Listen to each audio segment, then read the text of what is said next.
नमस्कार दर्शक बंधु विंड ओडिया चैनल नेशनल युद्ध बुलेटिन को आपण को स्वागत। दर्शक बंधु खुशी खबर वर्तमान स्थिति रे राज्य को आसुची शीत जार अपेक्षा रही प्रति दर्शक बंधु मानकर। तेबे दर्शक बंधु शीत को लेकिन आसी बड़ खबर यही समय मध्य मॉडल माने किछिटा बड़ आशा कले कि बंगोपसागर दाना बांधुची आउ एक लघुचाप। तेबे परवर्त लघुचाप प्रभाव केमिति हेबो ओडिशा उपरे आसंतु आज वीडियो आलोचना करबा। तार पूर्व चैनल नुआ थे चैनल को सब्सक्राइब करूँ। पाणीपाग समस्त चित्र देखु प्रतिदिन विंड ओडिया चैनल रे।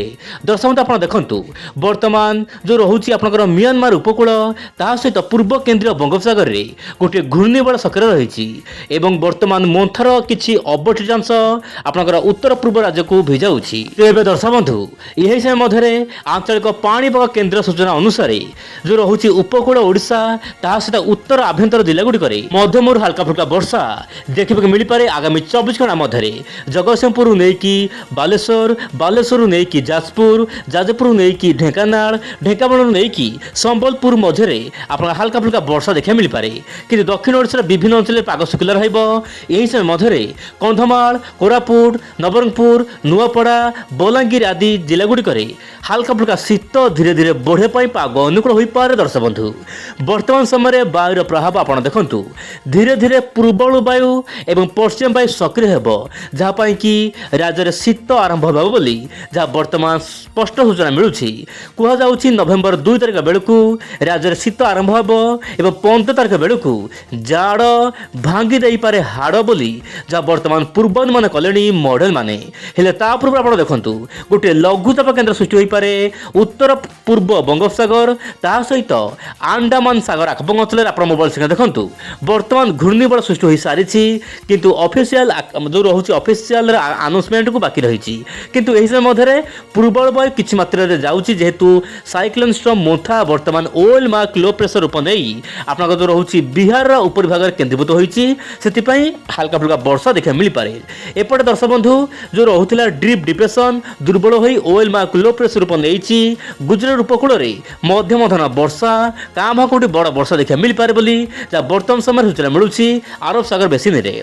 किंतु जहाँ जनापड़ दर्शक बंधु बर्तमान देखो उत्तर पूर्व दिगु वायु आसूँ जहाँपाई कि आगामी दिन में धीरे धीरे शीत बढ़े बोली जहाँ पाग अनुकूल हो पारे बोली वर्तमान समय अपडेट आसूँ। एवं देखा मॉडल कौन रही आकलन आगामी 15 दिन मध्य एआई मॉडल आकलन करुच्ची बंगोपसागर घूर्णिबड़ सृष्टि हो लघुचाप हो यार प्रभाव बांग्लादेश म्यांमार उपर पड़ो किंतु किसी भाग ओडिशा उपर पड़ापी पाग अनुकूल हो बोली जहाँ एआई मॉडल कहूँ। किंतु जेहेतु दीर्घमियादी अच्छी वर्तमान कहवा बड़ मुस्किल किंतु वर्तमान समय जहाँ जो रोचे मॉडल मानकर मेंबर मानकर आकलन रोचे लगातार भाव में ओडिशा हल्का फुल्का वर्षा लघुचाप प्रभाव देखा मिल पारे। यही समय मध्य जीएफएस मॉडल आकलन करुच्ची आप देखु यही अपडेट हूँ 5 नवेम्बर नहीं 15 नवेम्बर मध्य आप देखु 5 रु नहीं 15 नवेम्बर मध्य ओडिशा पाग संपूर्ण शुखला शीतर आगमन हो शीतर थुरु थुरु हम उपकूल आभ्यंतरीण किंतु किसी भाग में वर्षा हो पारे जमीक दक्षिण भारत ता सहित मध्य ता सहित जो रोचे आपंकर जम्मू काश्मीर लद्दाख बिलिकिस्तान यही सब स्थान मानक वर्षा देखा मिल पारे पश्चिम घाट आसबार आशा रही। एवं दर्शक बंधु नजर पकेबा नवेम्बर मसरे केमिति रहबो पाणीपागर मिजाज आम राज्य ओडिशा रे एवं सारा भारत में। आप देखु ओडिशा रे मध्यम धरण वर्षा देखा मिल पारे उत्तर ओडिशा पश्चिम केन्द्र ओडिशा रे बोली जहाँ वर्तमान नवेम्बर मास पई पाणीपागर अपडेट आसी सीएमसी मॉडल तरफ। किंतु दर्शक बंधु यह होची दीर्घमियादी आकलन केबे भी परिवर्तन हो पारे किंतु बंगोपसागर शांत रहिबो अरब सागर मध्य शांत रहिबो किंतु म्यांमार आखपाख अंचल उत्तर पूर्व राज्य गुड़िक प्रबल अति प्रबल वर्षा देखा मिल पारे नवेम्बर मास मध्य। किंतु जहाँ भी हेले कहीं दर्शक बंधु बड़ अपडेट आसूची कि उत्तर भारत में शीतर आगमन हो पारे ओडिशा रे शीत बढ़िबो दक्षिण भारत में उत्तर पूर्व मौसुमी बायु सामान्य दुर्बल रही कि दक्षिण भारत में खास वर्षा होबार आशा नहीं बोली जहाँ नवेम्बर आउटलुक रे मॉडल आकलन करुच्ची पश्चिम उपकूल में हल्का फुल्का वर्षा देखा मिल पारे।